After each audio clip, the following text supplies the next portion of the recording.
smart, to be honest. That is a lot more fun. You just carry a shot glass. You're tuning in to the online broadcast network, AFTERBUZZ TV. Over 20 million weekly downloads in over 150 countries, and your number one source for after-show entertainment.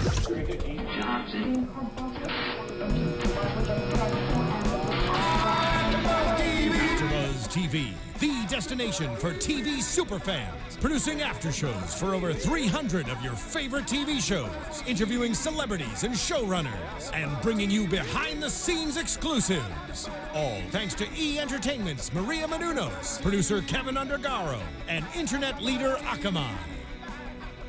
Now, let the buzz begin! I love this violin playing. Get it, guys. I'm gonna conduct you guys from this side of the table. Hello, everyone, and welcome to the AFTERBUZZ TV after show for the originals. It's season 2, episode 18.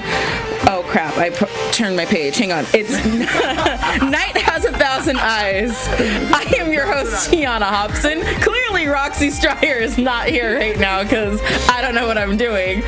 Joining me today, I have the beautiful Katie Campbell. Hello, hello. You can find me on Twitter at Katie Campbell. That's Katie with 3 E's Campbell. Hi, I'm Donald Romaine. You can find me on Twitter at Tigris Hobbs.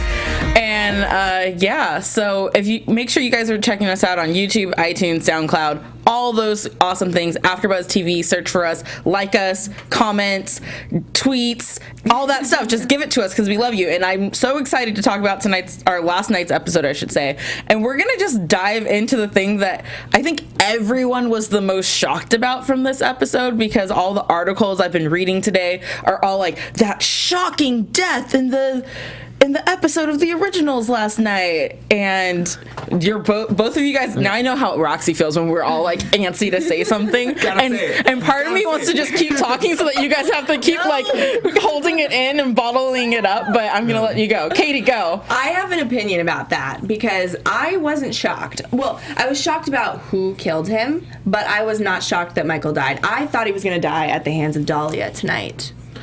Michael, I was shocked. I wasn't shocked that Michael died because I actually read an article with an interview from Klaus saying that he was surprised that somebody got killed off, and it's always shocking when someone you work a lot with got killed off. So I knew somebody was going to die. And then, you never trust Mike. Klaus killed his own real dad. He wants to kill, he made the mother a vampire. He's going to kill him. It's going to happen. I said it. I was watching it with Katie, and Katie was watching it the second time, and I was like, oh, Melissa was there too. I was like, he's dying. He's killing him. He's killing him. Say that. Yeah. You did. All right, so Donald, I didn't really see this happening tonight because we just killed Esther last week, and it's like a bad time to be a Michelson parent. True, but I don't think that Esther's dead. I think she's in the necklace. I don't think she's dead either. You don't think she's dead? Okay. No, because this is the thing. A lot of those birds were dead on the floor. I can say I did see They that. were dead but there was at least 10 to 15 that I saw fly away, like, to be honest. And so I don't think that she's dead. But here's the thing. They would have flown away if she wasn't a vampire and she died as a witch. But since she died as a vampire, quote unquote died, she went missing as a vampire, that means, like, her body isn't really alive anymore, so the crows aren't really alive anymore either. Okay, so the crows are alive but dead on the floor, is what you're saying. Yeah. Well, but this is the thing, though, because remember when Rebecca knew Rebecca knew that Esther found her and Hope was when she saw the crow watching her. Mm-hmm. So, like... Which was Dahlia, though, I think. Oh, Dahlia. Yeah. Dahlia, wait, was it? No, it was Esther. I really think it was Dahlia. It was Dahlia. Because Esther didn't know about the baby being alive, so it couldn't have been Esther. All right, we're all over the place. Let's go back a little bit, and we're going to talk about Klaus and Michael's sort of partnership that happened through this episode. So Klaus goes on a mission to find Michael. He enlists Davina for help to track him down because he wants to hijack Freya's plans with Michael and turn them into his own. So we know that Michael went and got the 3 elements that are needed to sort of bond a weapon to create a weakness for Dahlia. Mm-hmm. And those 3 elements were soil from her homeland, Viking ash, and the blood of Freya, since that's the closest thing to love she's had, which was kind of sad because Freya does not love her right now. Well, you can't. It's just like Klaus. You can't force them to love you. You can't force people to respect you and care for you and love you. And I just wanted to say about the whole Davina finding Michael, like, that was a little lame to me. Like, he got out of the taxi cab in the city, in the middle of town. Like, it's not like he was, like, impossible to find. Pretty easy to find. But I thought it was interesting that those were the three elements, especially being elements that are so kind of easily found and easily to bring a backup. Like, let me bring a second sack of the homeland soil. Let me bring a second sack of Viking ash. They should have gotten extra at the museum. Yes, that's what I thought also. But maybe there wasn't that. I mean, first of all, what museum are you going to that has Viking, like, on display? Here's Viking ash. Yeah. What? I don't know. That seems kind of weird to me to find in a museum. I would have thought he would have had to, like, go grave digging or something and find old Vikings and burn their bones or something like that. I don't know. It was interesting. I thought it was definitely interesting, but I thought the relationship between Michael and Klaus was, it almost seemed like they were bonding over this. But it was weird. It was weird. It was weird because of what they were bonding over, and I love there was two things that were said. Klaus said something along the lines of that, you know, they were both fighting to save the lives of the only people that don't see them as the monsters that they truly are, which is both of them have daughters now, so they have that common ground. And then Klaus also says, you know, that they're getting together, or no, he says that he's just as vicious and hateful just like Michael. So even though he's not Michael's son and Michael doesn't want to claim him, he's like, but I am just like you. You made me this way. But what I thought was weird is how calm they were sitting next to each other. And usually when we see them together, it's kind of like very high tension because they want to kill each other. And it's just so, I mean, I guess it's just the fact that Dahlia is more powerful and they're trying to team up. But it's just weird seeing that relationship between them change like that. Donald. Actually, there's an interesting comment, and I just got to, first of all, I just want to give big props to Tiona at the chat mistress, because this is hard. But an interesting fact that was brought up by Edwin was that Vikings aren't buried, they're burned at sea traditionally, which is why it would make it so hard to find Viking ash. Thank you. The more you know. Historical facts. The more you know. Done. The more you know. That's really interesting, and I think it kind of throws off the next thing I was going to say, so I'm at a loss for words right now. What were you going to say? I can't remember because that just threw it out of my brain. The elements were so easy, but maybe we can talk about that ridiculous plan to make that knife a weapon. Okay, so Donald and I both were like talking over each other because we were so passionate about all the things that they did wrong in their plan, which first of all is you never take the knife to the fight when you don't exactly know what you're going against. Show your cards. Let's just walk into the church and just hold the knife so they can see our cards. They just kept holding it and they kept like, we're dying and I'm going to crawl as I'm turning to stone and grab for it. Like, what made me mad though is at the very end when Michael said, you know, your ridiculous plan, Klaus. But if you thought it was that ridiculous, you should have stood up and not gone with his plan. I agree with that. And to start off, haven't we always learned that doing things separately never succeed? We never succeed that way. We never ever do. And yet they can continue to do it. They continue to do it. So I thought it was interesting that yet again they decided to go at their own pace, do their own thing. And I had at least three, like, who was it that said there should be a second weapon? Like, and you know, it sounds stupid, but like, I was like, why didn't you put it in some water or put it in the sprinkler system or something? I don't know. Wait, put it in the water because she already referred to herself as the Wicked Witch once in the episode. So they put it in the water and then throw it on her and then, I'm melting! What a cruel world! Well, what I'm wondering too, though, is was she even really in the church? Remember earlier in the season we saw Esther put herself in front of Klaus, but it really wasn't her? I think she was actually there just because the way she was controlling everyone who they were fighting against, who I don't even know who those people were. I don't know what they were. But could she be so powerful that she's doing it from a distance? But she actually touched the knife. So does that mean she was there because she had to physically touch it and do the magic? I can't trust how powerful she really is. I think she's very powerful, but I also think that because throughout the whole episode when we were seeing her before, she was going into people and sort of delivering messages that way, that because we actually saw her there, it's her, and I think that she is powerful enough that she's not afraid to go in front of them and show who she is, because she's like, well, I mean, they think they're gonna get to me, which how unfair is it, a vampire versus a witch fight? Which is gonna win that every single time, because all they gotta do is flick their wrist and you're turning you're literally freezing, like you're turning into stone from a flick of a wrist. Yes. You can't compete against that. Yeah. No. You need to have like a knife thrower there. That's what I said. Get a crossbow or something. But then she would have just disappeared. I don't know. You know, honestly, we're saying all these things, but I guess like in the heat of the moment and when it really comes down to it, it's probably, you know, you don't, well, no, you should. This is your daughter. This is your daughter. So you know what? I take that back. The only thing that really made me mad is because Klaus, who I love and adore, he's so smart and he's so on top of these little details where he usually does have that extra plan in his back pocket that I was really expecting for him when at the end when they were arguing, for them to just be like, actually, Freya, we didn't waste it all on just this weapon. Here's the other one, or this one we took was actually the fake because we wanted her to show us her true colors before taking the real knife with us. Right. Maybe what happened though is that like it's his daughter, so he felt like he had to act quick and he acted too fast, but at the same time in his back pocket was the fact that he could kill Michael and have Viking Ash. Yeah, I think that he was walking around with that white oak stake the whole episode, and I was like, dude, put that thing away. Yes, put it away. I think his backup plan was Michael, and someone just mentioned that is Cole a Viking because he has his ashes. But we don't know. I don't know. That's just what someone mentioned in the chat. Do we know? No, because Cole's not in Cole's. Oh, because we're talking about his real body, but he was turned into a vampire. Well, no, because Michael's a vampire. But Klaus loves his brother, and he doesn't love his father. You're right. You're right. But speaking of Klaus and his father, let's get down to this conversation that they had, like the very last thing where I was just like, this is so beautiful. Klaus is crying right now, and he was like, I just want to know why. There was a point in time before you knew that I wasn't actually your son, before all the deceit. You never treated me right, even before you knew the truth.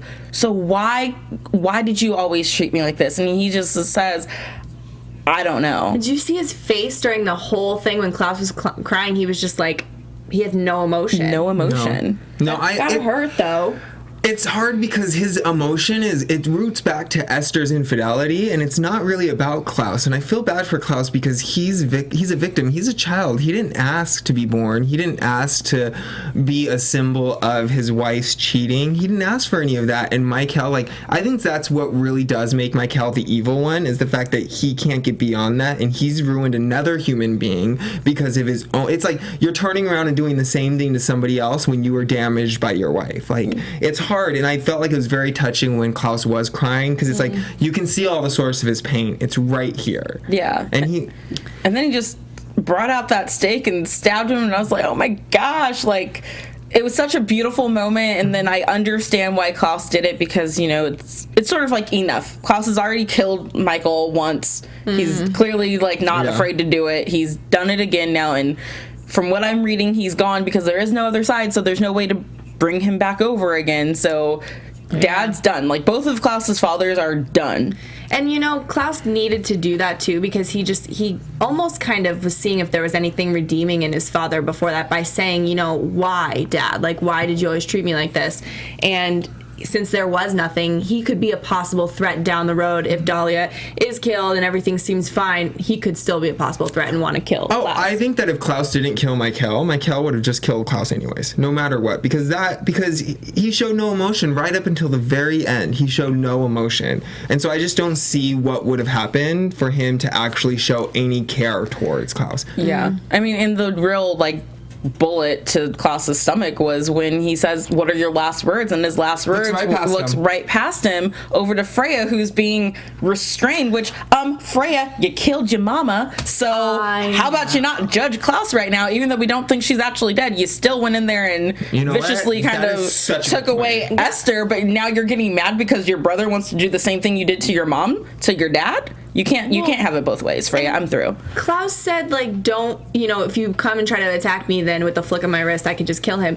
She could have done something. She's powerful, right? Couldn't she have just, like, done something to make him just stop and maybe, like, fumble with his hand for a second? I think we saw earlier in the night Klaus fighting even Dahlia's sort of restraint, and as he was, turning stone, and we saw that willpower to go on and still strive to go grab that knife, that even if she had done something, he would have fought through it enough, because the amount of pain he was feeling and anger and emotion just was enough to kind of surge and push him through to, I mean, he already had it up to Michael's heart. All he had to do was push. Right. He's a vampire. That's like a nudge, like really a poke of the finger. It's like really quick. Boop, It's just a little and it's in there. I guess. Yeah, but I mean, it's R.I.P. Michael. Yes, we'll take a moment like last time. We'll miss you? Question mark. I don't know. I'm not gonna miss Michael. I'm not gonna miss him, but I'm gonna miss sort of the anxiety that he brings to the show with me watching it.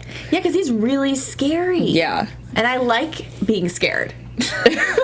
It's fun to have somebody that is Klaus's weakness. And somebody who can affect Klaus to the fact that he's crying. Yeah. Also, I thought it was very interesting when Klaus was sitting there with Davina right before they found Michael, and Davina was like, how do you think it's to be like one of us? And Klaus didn't do like the stone face. He didn't back off the question. He just was like, you could see him take it in for a moment, like, yeah, I got something now. So I think maybe we'll be seeing more of the human side of Klaus. Coming out. Like he's killed his dad. He's killed his other dad. We don't know. He made Esther a vampire. Like, I feel like he's enacted his revenge. Once that Dahlia's gone, maybe we'll see more of a human side. Yeah, it would be nice to see him kind of grow with hope. And, if he really wants her to see him as, something other than a monster that everyone else sees him as, then he's definitely going to have to change his attitude, because as she gets older, she's going to notice these things just like he noticed about his father and mother and most of his siblings. So it's something that he has to definitely think about. And speaking of hope, we have on the other side of town, we've got my favorite couple who really pissed me off this episode, I will say, Jaylee and their quest to save Hope, which, like Donald said earlier, people, when you do things separately without the group, it just doesn't work out. Can we work as a team here? We work as a team? We got Dahlia. Let's just work as a team. Let's just come together and figure it out. And that's, being together is the strongest thing, especially in this safe house. I feel like that might be stronger than them on the run when Dahlia is basically everywhere all the time. This is what really pissed me off about Jackson this I love how serious Donald just got right now. I have been a champion of Jackson's stepfatherly love this whole time. But Jackson, Dahlia came for Hope. You're gonna, you and your powerful self are gonna take Hope, the thing that Dahlia wants, into the woods by yourself? What? You don't think the problem's gonna follow you? And then he says, this is a 1,000-year-old problem. This is not Hope's problem. This is exactly Hope's problem, because she's a child. She's the whole reason everyone's there. That's when I was like, Jackson, I can't follow you anymore. I can't do it because you're not thinking straight. You're trying to protect Haley by protecting Hope, and you're not. You're not thinking about this. That's what I thought. I didn't think his plan was sound at all. I didn't think the plan was sound, but I did think that he raised some good points about the family, and that this is something that Hope has sort of inherited through her family. It's not her fault necessarily. So I understand his thought is, let's get away from this sort of horrible family. But in the same sentence, it's like, well, it's a horrible family, but they are all trying to protect her. And by going off alone, Dahlia was able to track Rebecca, and Rebecca had witches put, spells on her to kind of hide them. Hope's powers is what draws Dahlia and what kind of leads Dahlia to her. So no matter where Hope is, Dahlia is still gonna come, and it might buy you a little bit of time, but it's not going to buy you so much more time than what you're going to get at this safe house that they just created for you guys. Oh yeah, I can see it happening now. All these wolves are protecting him, and then Dahlia just takes them all over, just like she did Jackson. They like that. Just with her hands. Done. Yeah. Done. You're done. And you can see Jackson, oh, I'm so sorry. I didn't think about it. It's like, yeah, you didn't, Jackson. How long does the tea last that you drink that she can't get into your body? Like, do you have to drink it every day?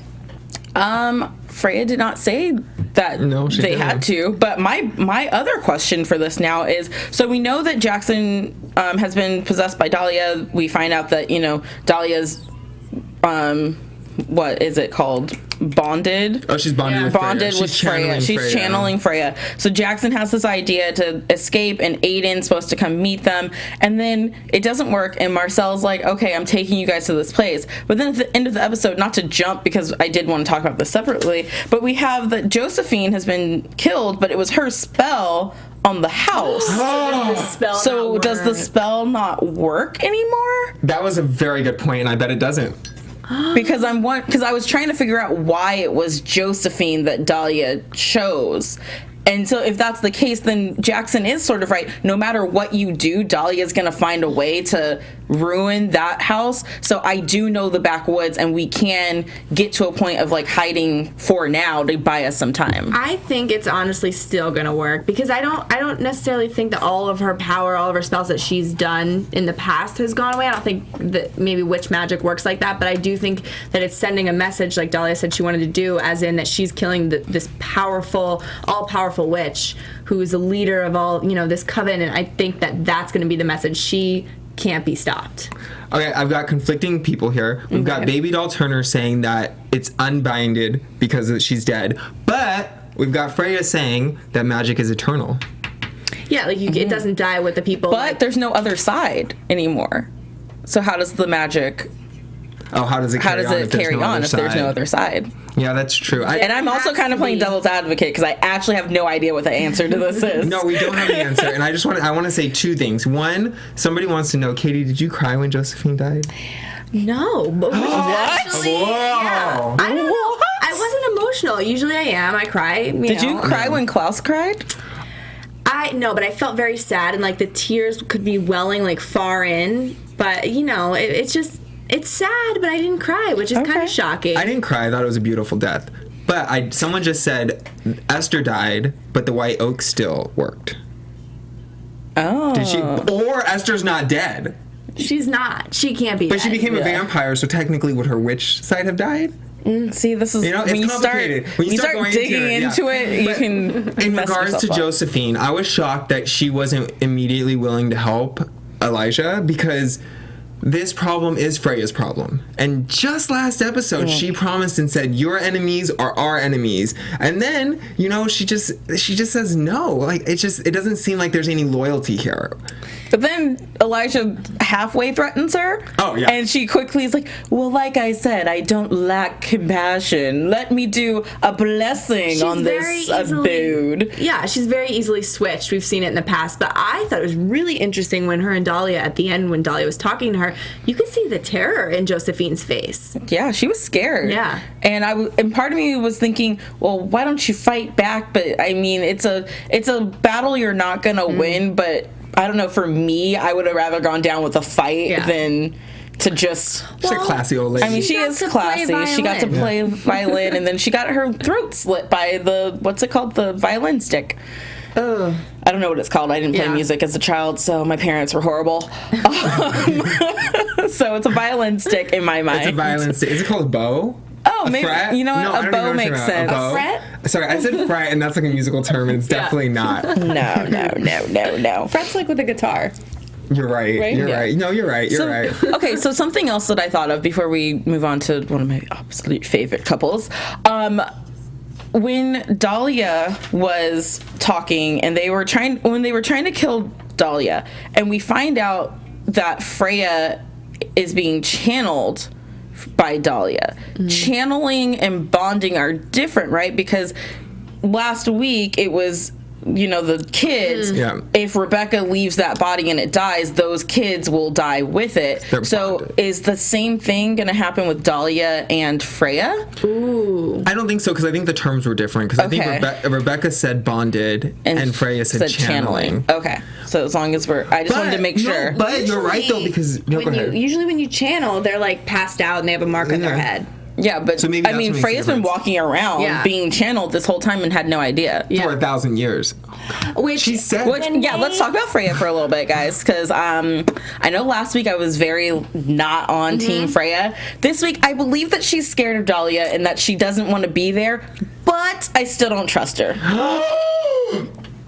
I'm shocked. Okay. I'm shocked because I love Freya, and I said like I would be her first lieutenant. Like I think she's honest. I think she's truthful. I think her fear is real. Yeah, and she's just protecting herself at the end of the day, which is why she didn't reveal the secret or like the whole story early on. And I just really, when everybody was telling her to get out because they're like, you've known this whole time. No, I believed her. I was like, she is scared of Dahlia. She's running. She's done with this whole Dahlia thing. She's scared, but she, like Rebecca said, you said it yourself. You are her anchor. So she's channeling you right now. Like how you are so smart, girl, and didn't know that. I don't know if I can fully believe that statement. Do I believe she actually genuinely wants to help her siblings? Yes. But there's still that part of her that isn't being forthcoming with information that can help her siblings. And I understand why she won't, because Klaus is a maniac and he's killing people left and right. So why it's like you're not going to show all your cards until you know you can trust them. Klaus is the same way though with his things. He doesn't show everything at first. So they're alike in that way. They're siblings. You're a They're tough definitely cookie. related. Yeah. You're a tough cookie, Tiona. I am You're a tough cookie. You're a tough cookie. Because I think that at this point, I think Freya, she didn't know. She made a mistake, But Dahlia's super strong, I feel like Dahlia has the power and the ability to hold that power over Freya. And I just think at the end of the day, Freya just wants to be with her family. And despite Klaus killing Michael, I think, we're still going to have that family dinner. But just last week, she said that she told her plan to Esther was to get all her siblings to hate Klaus. Was to turn on Klaus. That's what Freya said just last week. This is why I cannot trust her. So easily I forget. Because he will never trust her. So she needs the kids on her side, the siblings on her side, because she has a better plan to take down Dahlia because she knows her very well. Because nobody wants to work together. I mean, honestly, they just need to work together is what it all comes down to. But Freya and Tiona just are not going to be on the same page right now. So you're still on that side. You're still on the Klaus side. I'm still on the Klaus side. I mean, would you trust Klaus or would you? Okay, I have a question. Let's just say Freya walks in here and just says, Tiona, I need you to side with me. Hold on, I'm going to go to the bathroom. And then Klaus walks in and says, I know Freya was here. Either side with her or me. But either way, just remember, when the winning team wins and you're not on the winning team, because he's going to say, I'll kill you. Who are you going to side with? He would say that. Well, I'm going to side with Klaus. No way! Get out of here! No, I'm going to side. He just said he's going to kill me if I don't, pretty much. Which is basically how Josh is feeling right now. You guys like that transition? That transition was pretty smooth, right? That transition. That's how he has Josh feeling right now, because he's kind of cornered Josh before, and now he's Aiden. Oh, crap.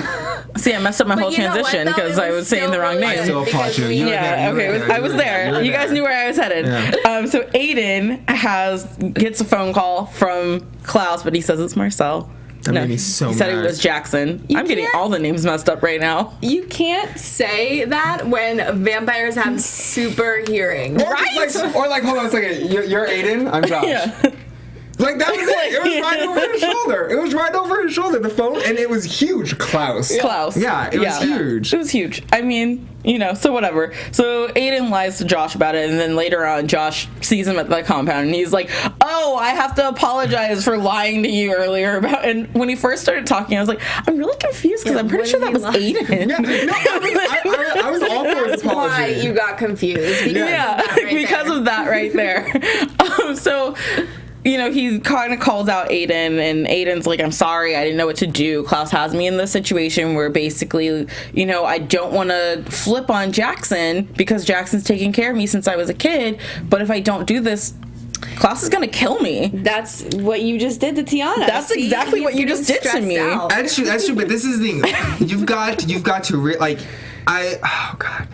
First of all, Aiden needs to be upfront with Josh. Yes, and tell him number what's going one, on. Because you don't lie to him. You don't lie to Josh. Mm-mm. And number two, Josh pretty much had the best line of the entire season, because right when he said that, I was like, oh.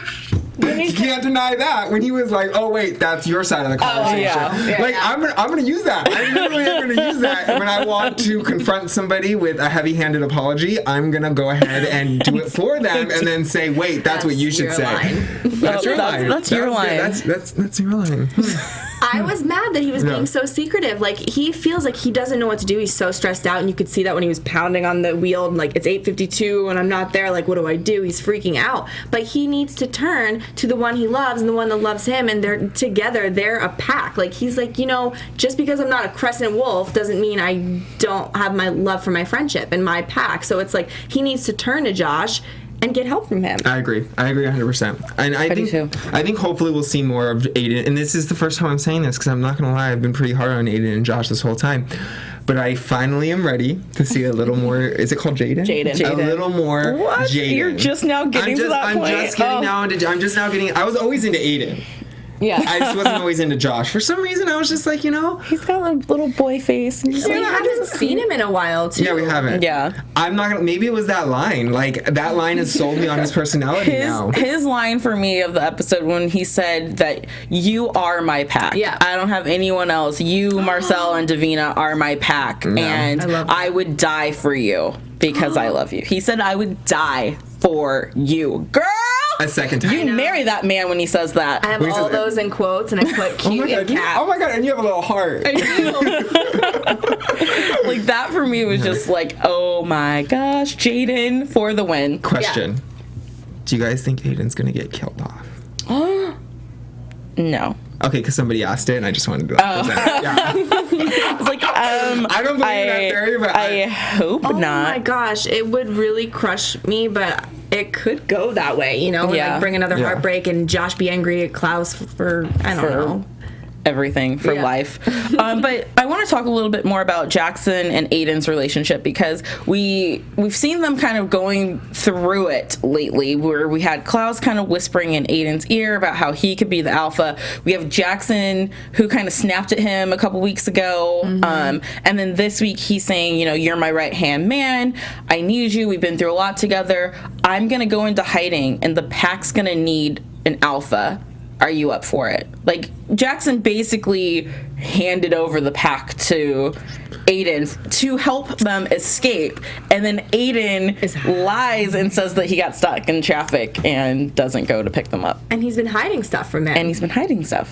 So how do we feel about, do we think that Jackson's going to find out that Aiden's been working with Klaus now and kind of have a big fallout? Are we gonna have a giant alpha fight to prove who the alpha is once and for all, and one of them have to die, and it's probably gonna be Aiden, because I hate Jackson's actions tonight, but I'm still gonna be a Team Jackson wolf in this moment? Yeah, I think it's gonna come out eventually. I'm not sure when, but it's like it's the same storyline as Oliver. Yeah. Standing up and, But it's a little different. But they never had to go head to head to really fight it out. I can just see Jackson gritting through because he grits through his teeth when he's really angry and being like, "We're supposed to be a pack here. We're supposed to be alliance to me." And it's just like, what are you supposed to do when Klaus is threatening you? You're not Haley's husband. You're not, trying to take care of Hope. You're not in any position of power. But aren't you supposed to go to your friend and your leader and say, hey, man, this is what's happening right now. How can we collectively, Jackson and Aiden, work together to get Klaus out of Aiden's way? He's gone to Jackson twice. But he's never... Twice Jackson has turned him down and asserted his power and been like, listen. But he hasn't said, look, dude, Klaus is over here trying to manipulate me into going against you right now. Because he's still trying to figure out what side to take. And I would do the same thing also, because if I was scared, just like you were going to side with Klaus, if I was scared of Klaus as well, and I tried to reach out to, Jackson in a reasonable manner without, lying to Klaus, just trying to, not lie to Klaus, try and push Jackson into the right area. What would you do, I just feel like honesty is the best policy, and no one is compelled right now to not tell people stuff. Yeah. And if Klaus had compelled him, I want you to spy on Jackson for me and not tell him, I understand it, but he never said that, and Jackson is supposed to be your leader and the person who you go to for your problems, and you're supposed to be his right-hand man. There's not supposed to be secrets between those two. Maybe do you think he can go to Jackson and tell him the truth and stuff, and have Haley tell Klaus to back off Aiden, just like you're backing off Jackson right now? Like they be a package deal? I mean that could work, but then I mean the problem with sending Haley in is like, oh, you're sending your little girl your wife to clean up your mess again. Because what would happen was as soon as Haley's gone, Klaus is gonna show up and be like, "Did you really think that Haley could do this?" Yeah, Like, and I really think that this is a great opportunity for Jackson to prove to the audience and to Klaus that he is an alpha, and if he stood up to Klaus in a way of like where, you know, neither one of them has to die or anything, but in a way where Klaus started to respect him, then I think life would be a lot better between them. Does Klaus ever respect anybody though? But Klaus will respect you. Like if Klaus has he's not quite on Elijah's level, but he'll respect you a little bit to where he's not constantly trying to kill you every day. I think he has enough respect if we take it over to Vampire Diaries for Stefan, where he's not actively trying to kill him all the time anymore, because he has that bit of respect. They have a friendship. So Jackson needs to find a way to come together with Klaus for How is he going to find a friendship with him now? I don't know. That's the writer's jobs, Katie, not mine. This is my thing. I want to know, can they be compelled? Now that they're hybridish, they got those powers. Can they be compelled or not? Can't you still be compelled because he's an original vampire? Then why hasn't Klaus just gone to Jackson and been like, listen to me, don't question me? Why hasn't he just compelled them? Because he respects Haley enough to not do that to her husband. That is some big respect, and I almost cursed. But also, someone said something, and I thought it was funny. They wrote, "These mutts ain't loyal." So I think next time we should play that song, and we should sing it. These mutts ain't loyal.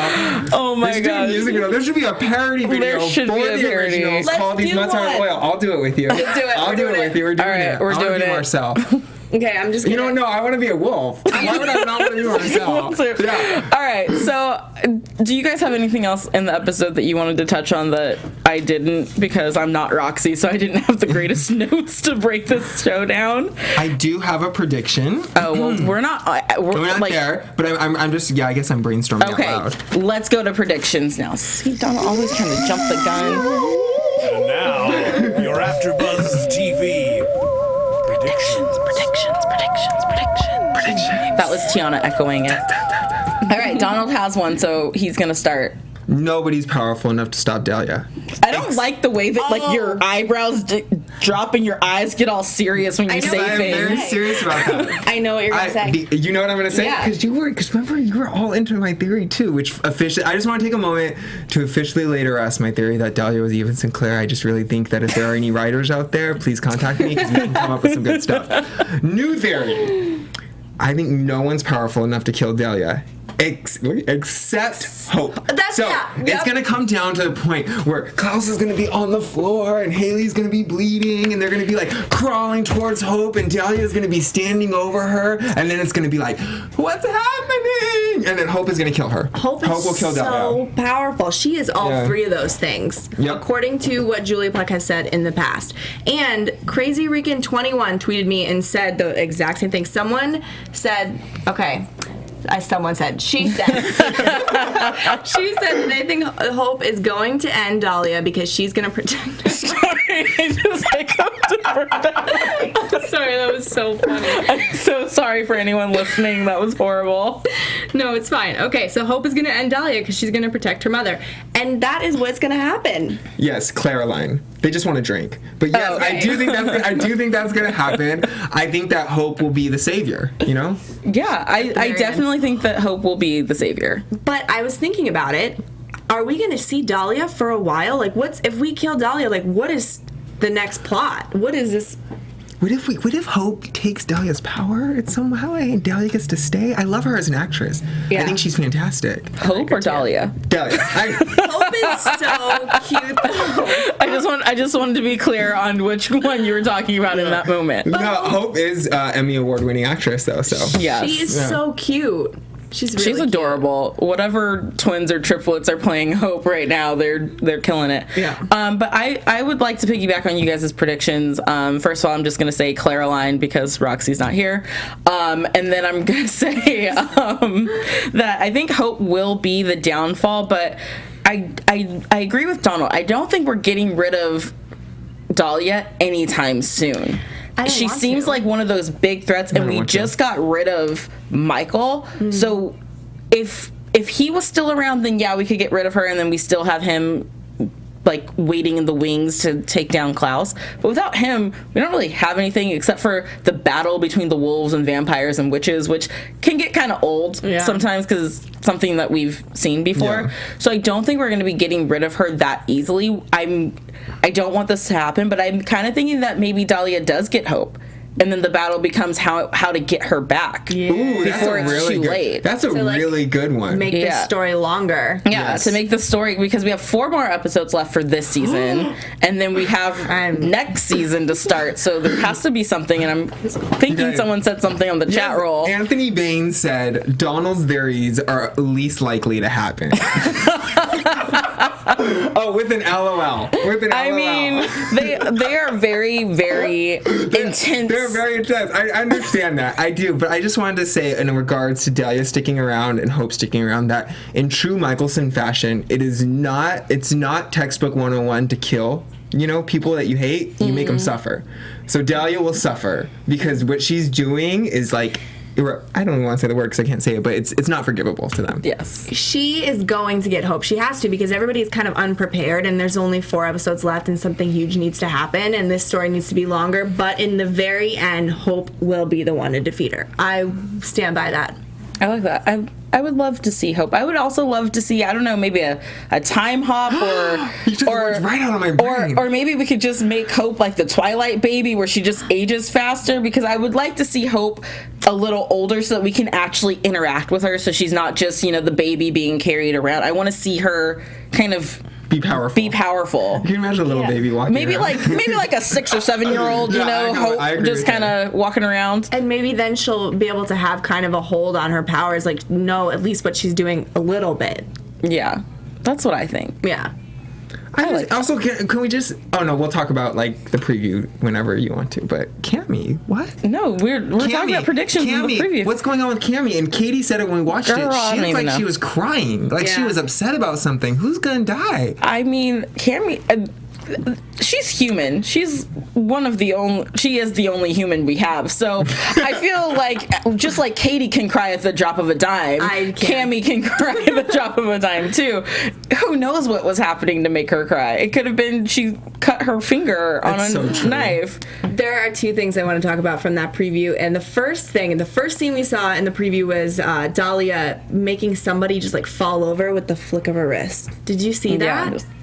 That's just insane. She's so powerful. I can't try. Oh my god, I want to be Dahlia. To be honest, I want to be Dahlia. She's so powerful. She's scary. And the second thing was that Haley and Elijah got really close. Oh god, I saw that. I just want everyone to know that they set previews up like this to make you think one thing when it's not actually going to happen. Not that I'm hating on Klaus, but I'm Team Jaylee, and I want them to make it work. They were so cute at the beginning of the episode, walking around calling each other Mr. and Mrs. Kinner or whatever their last name is, and I just want to see more of that. She can love him because he's really sweet to her, and I'm not going to argue that. But at the very end of the day, her heart is going to want what it wants. Selena Gomez.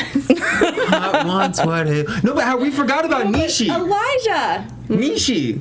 Yeah, she wasn't around this episode. She wasn't, but I think she hasn't... She's coming back. I don't know. We don't know. We don't know. Well, but the Haley and Elijah thing. Haley and Elijah. We'll see. Well, guys, this has been a lot of fun. It has been. Roxy, you were missed immensely, mostly by me. Yeah, Roxy. I missed you too. Never leave us again. If you guys want to keep the conversation going this week with all of us, because we love talking everything Vampire Diaries and the originals, where can they find you on social media? You can find me on Twitter at Katie Campbell. That's Katie with 3 E's Campbell. Instagram at Katie Campbell 13, and you can find me at youtube.com/Katie Campbell Online. I do a vlog every single Wednesday. Tomorrow, I have another one coming out.